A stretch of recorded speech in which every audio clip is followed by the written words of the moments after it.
중국이 대만을 침공할 경우 러시아의 북대서양 조약기구에 대한 공격을 요청할 가능성이 높다는 주장이 제기됐습니다.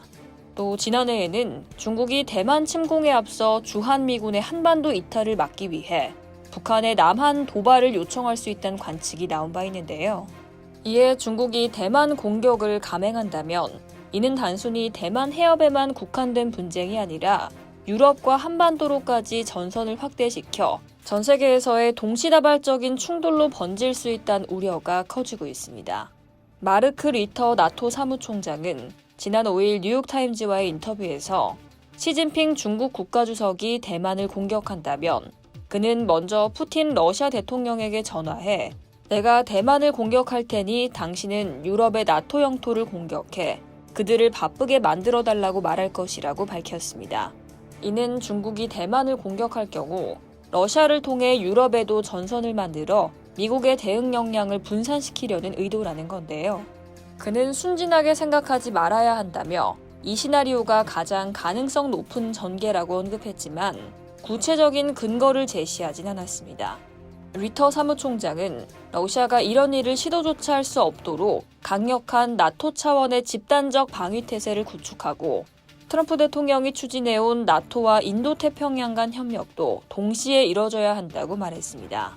한편 뉴욕포스트는 이 발언을 전하면서 베이징이 모스크바를 이용해 서방의 주의를 다른 곳으로 돌리려 할 것이란 예측은 최근 EU와 왕이 중국 외교부장의 회담 보도와 맥을 같이 한다고 덧붙였습니다. 홍콩 사우스차이나 모닝포스트에 따르면 왕이 외교부장은 지난 2일 카야 칼라스 EU 외교안보 고위 대표를 만나 중국은 우크라이나에서 러시아가 패배하는 모습을 보고 싶지 않다는 취지의 발언을 했습니다.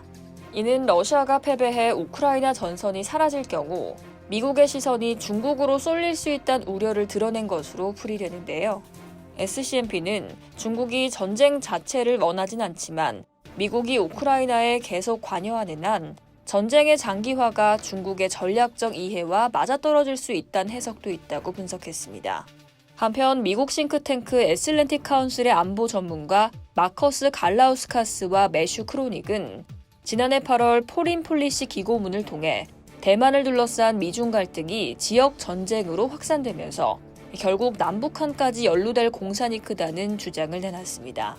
이들은 중국이 대만을 공격할 경우 미국이 영내 미군 기지에 전력을 투입할 가능성이 높다고 내다봤는데요. 이에 대응해 중국은 보복이나 견제 차원에서 한국과 일본 등지의 미군 기지를 공격할 수 있다고 전망했습니다.